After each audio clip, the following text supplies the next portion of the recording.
नमस्ते। 2019 में मकर संक्रांति के दिन प्रयागराज में अर्ध कुंभ शुरू होने जा रहा है। हालांकि सरकार ने इस अर्ध कुंभ को कुंभ का कहा है। आइए थोड़ी कुंभ की बातें कर ली जाए। देखिए, कुंभ का मूल अर्थ तो हम सब आप जानते हैं कि घट को कहते हैं, पर ऐसी मान्यता है कि जो कुंभ है उसका या कोई भी घट जो है उसका मुंह में विष्णु, उसका जो गर्दन बोला जाएगा उसमें शिव, उसके बेस में ब्रह्मा और उसका जो शरीर है उसमें देवियों का निवास होता है। कुंभ के बारे मतलब कुंभ के कहां से शुरू हुआ उसके बारे में जो प्रचलित मान्यता है कि एक बार दुर्वासा ऋषि गुस्सा हो गए थे और उन्होंने देवता जो भूलोक पे शासन करते थे उनको शाप दे दिया था। उसके बाद उनकी देवताओं की सत्ता यहां से खत्म हुई, असुरों का राज हुआ और इनको तब ब्रह्मा ने इन देवताओं को राय दी कि अगर तुम्हें अपना फिर से वापस वैभव पाना है तो जाके असुरों के साथ संधि करो और एक समुद्र मंथन करो। तो उस समुद्र मंथन में अमृत का घट निकला और जैसा कहा जाता है कि उस घट को लेके देवता असुर उसको न पी पाए इसके लिए उसको लेके भाग गए थे। हालांकि अपने यहाँ ये भी मान्यता है कि जो लेके भागे थे उसमें 4 लोगों के अलग अलग जगह अलग अलग नाम आते हैं। पहला कुछ लोग कहते हैं कि धन्वंतरी जो देवताओं के वैद्य थे वो उस अमृत के घट को लेके भागे थे। कुछ लोगों को कहता है नहीं गरुड़ वो लेके उस घट को भागे थे। कुछ जगह रेफरेंस मिलता है कि नहीं, इंद्र जो देवताओं के राजा थे वो उस अमृत के घट को लेके भागे थे। और कहीं कहीं ज्यादातर जगह रेफरेंस है कि जो विष्णु ने मोहिनी रूप धारण किया था वो मोहिनी उस घट को लेके भागी थी। ऐसा प्रचलित है कि 12 दिन और 12 रात तक असुर उन देवताओं का पीछा करते रहे उस अमृत को पाने के लिए। उसके बाद की कहानी अलग है कि कैसे वो अमृत बटा और क्या क्या हुआ।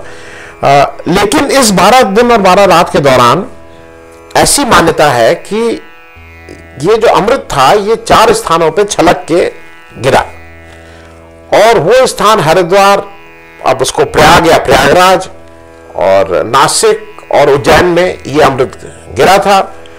और तभी से मान्यता है कि यहां पे हम लोग इस कुंभ को उससे जोड़ के देखते हैं। हालांकि एक अजीब सी बात है कि पुराणों में इस कुंभ नाम के फेस्टिवल का या इसका कोई उल्लेख नहीं है।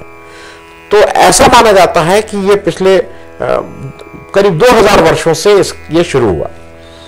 जो पहला उल्लेख कहीं लिखित उल्लेख कुंभ का मिलता है वो वेनसुआंग जो चीन का जो यात्री था, जो हिस्टोरियन था, जिसने आके हिंदुस्तान में बहुत समय तक घूमा था और यहाँ के बारे में बहुत कुछ लिखा है। 644 में पहली बार उसके रेफरेंसेस में कहीं कुंभ का जिक्र आता है। सबसे पहले तो ये समझ लें कि कुंभ कहां, अब आज की तारीख में जो प्रचलित मान्यता है उसके हिसाब से हरिद्वार, प्रयाग और नासिक, उज्जैन में कुंभ होता है। हर 3-3 वर्ष पे एक जगह होता है। लेकिन इसमें कुछ गलतफहमियां जो मैं दूर करने की कोशिश करूंगा। ऐसा लगता है कि हरिद्वार में ही वास्तविक कुंभ जो था, जहां से शुरू हुआ, वो हरिद्वार का में ही कुंभ मेले का शुरुआत मानी जानी चाहिए। क्योंकि ज्योतिष गणना के अनुसार भी जो कुंभ का जब उस राशि में आता है तो वो हरिद्वार में ही होता है। अच्छा, हरिद्वार में इस कुंभ के समय गंगा जी के में नहाते हैं और अपने पाप को धोया जाता है। उसके बाद ऐसी मान्यता है कि प्रयागराज में जो प्रयाग के ब्राह्मण लोग थे, इन लोगों ने वहां पे एक माघ मेला बहुत सालों से चल रहा है। और आज भी जो गांव से जिन लोगों का ताल्लुक है, आज भी गांव में लोग माघ मेला बोलते हैं।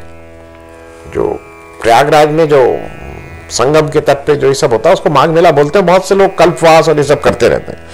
तो ऐसा भी माना जाता है कि जो प्रयाग के कहीं रेफरेंस भी है कि प्रयाग के जो ब्राह्मण थे उन्होंने उस माघ मेले से हरिद्वार से प्रभावित होकर कुंभ को जोड़ा, जिससे लोग तीर्थयात्री और जुड़े, लोगों को और पुण्य प्राप्त हो। और वो संगम में ही मुख्य रूप से तब जो स्नान होता है प्रयाग का वो तो संगम में होता है। और इसका पहला रेफरेंस 1868 में ब्रिटिश के जो दस्तावेज है उसमें इसका रेफरेंस मिलता है कि 1870 में जो कुंभ होने वाला था प्रयागराज में, उसकी तैयारी के सिलसिले में कुछ उसका जिक्र आता है। फिर एक नासिक में जो कुंभ होता है उसको सिंहस्थ कुंभ भी कहते हैं, और इसमें गोदावरी में जो नदी है उसमें स्नान किया जाता है। फिर त्र्यंबकेश्वर में जो शिव मंदिर है वहां की मान्यता है, और फिर नासिक में आके रामकुंड में इसके स्नान की बात है। इसमें भी इसके पीछे भी एक कहानी यह है कि शुरू में नासिक में ये कुंभ नहीं होता था। नासिक का मेला लगता था, त्र्यंबकेश्वर में एक बड़ा मेला प्रत्येक वर्ष लगता था, और वहां पे भी हरिद्वार से प्रभावित होकर कुंभ शुरू हुआ। इस तरह का रिटर्न रेफरेंस है कि 1789 में त्र्यंबकेश्वर में ही यह कुंभ होता था। उससे वहां तक तब तक केवल त्र्यंबकेश्वर में होता था, नासिक में नहीं। तो त्र्यंबकेश्वर में 1789 में वैष्णव और शैव लोगों के बीच में कुछ विवाद हो गया, और उसमें एक दूसरे से मारपीट हुई, और उसमें ऐसा कहा जाता है कि करीब 1200 लोग उसमें, मतलब सन्यासी लोग मारे गए थे। उसके बाद जो उस समय के मराठा शासक थे, उन्होंने ये व्यवस्था बनाई कि अब जो शैव हैं वो अपना कुंभ को मनाएंगे त्र्यंबकेश्वर में, और जो वैष्णव हैं वो इसको नासिक में, जहां रामकुंड में, उसको वो नासिक में करेंगे। फिर उज्जैन आया, और उज्जैन जो है वो शिप्रा नदी में के किनारे वो कुंभ होता है। वहां पे लोग नहाते हैं और वहीं से अपना पाप धोते हैं। और इसको 18वीं सदी में कभी शुरू हुआ था, और ऐसा कहा जाता है कि जो मराठा शासक थे राणोजी शिंदे, उन्होंने नासिक से सन्यासियों को इस उज्जैन में लगने वाले जो लोकल, वहां का जो लोकल फेस्टिवल था, जो लोकल मेला था, उसमें आमंत्रित किया, और धीरे धीरे ये कुंभ के रूप में यहां भी इसकी स्थापना हो गई।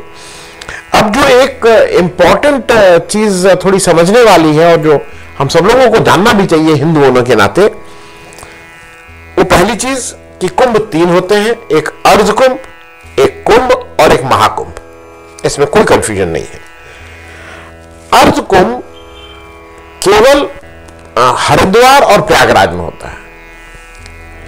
ये 2 कुंभ के बीच में 6 वर्ष के बाद, मतलब कुंभ, अर्ध कुंभ, फिर कुंभ, तो ये प्रत्येक 12 वर्ष में भी, लेकिन कुंभ 2 कुंभों के बीच में 6 साल के पीरियड के बाद ये अर्ध कुंभ पड़ता है, और ये केवल प्रयाग और हरिद्वार में होता है। कुंभ जो है वो 12 वर्ष के अंतराल पे पड़ता है, और वो 12 वर्ष के अंतराल पे हरिद्वार, प्रयाग, नासिक और उज्जैन में पड़ता है। ये और क्लियर कर लीजिए कि जो कुंभ है वो 4 जगह है, अर्ध कुंभ केवल 2 जगह है, और महाकुंभ जो है, जो 144 साल, मतलब 12 जब साइकिल पूरी होती है 12 कुंभों की, तो 144 साल के बाद वो केवल प्रयाग में पड़ता है। उज्जैन और नासिक के कुंभ में उसी साल या 1 साल का अंतर, क्योंकि वो जो हिंदी के महीने होते हैं तो साल अंग्रेजी के हिसाब से चेंज हो जाता है, 1 साल के अंतर पे वो कुंभ होता है, 3 साल के अंतर पे नहीं होता है। प्रयाग में ये जो कुंभ होता है ये हरदम माघ महीने में होता है, मतलब शुरू माघ महीने में होता है। इस बार भी मकर संक्रांति से शुरू हो रहा है, और जनरली ये जनवरी फरवरी होता है। हरिद्वार में कुंभ हरदम चैत्र महीने में होता है, मार्च अप्रैल के दरमियान।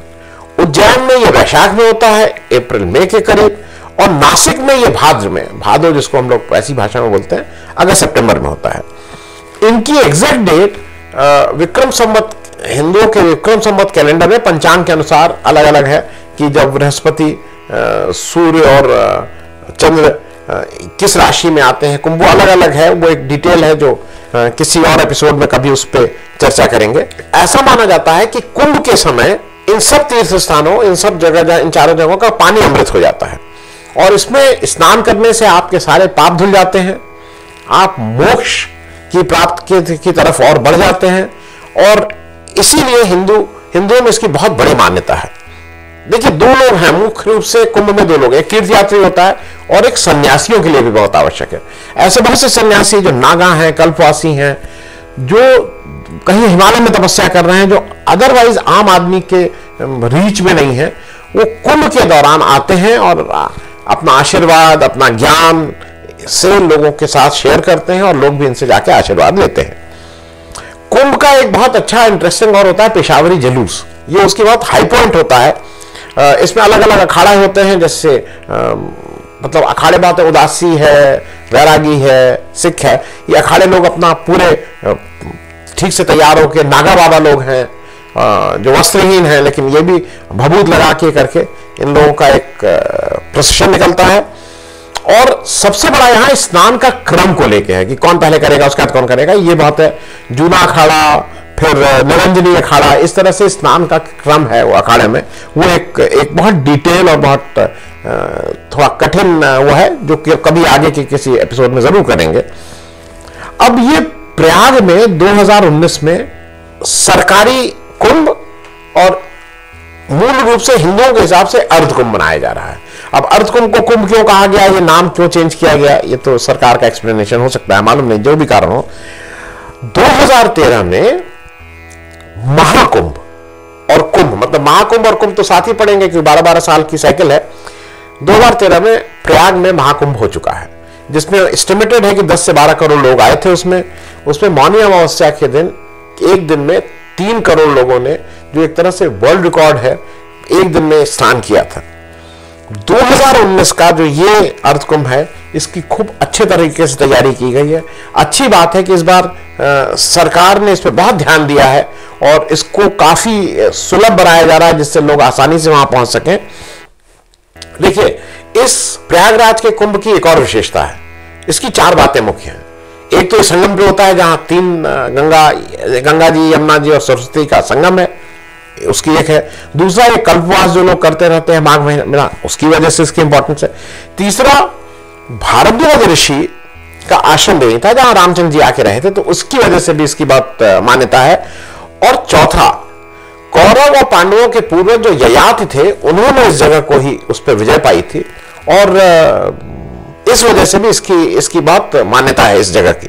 जो इंपॉर्टेंट स्नान है वो अलग अलग दिन है, जैसे मकर संक्रांति, मौनी अमावस्या, ये सब, बसंत पंचमी, सब स्नान है जो अपने हिसाब से लोग देख लें, सुविधा के अनुसार आगे पीछे जाएं। लेकिन हर एक हिंदू से जो थोड़ा धर्म कर्म में विश्वास रखता है, मेरा आग्रह है कि जरूर जाइए।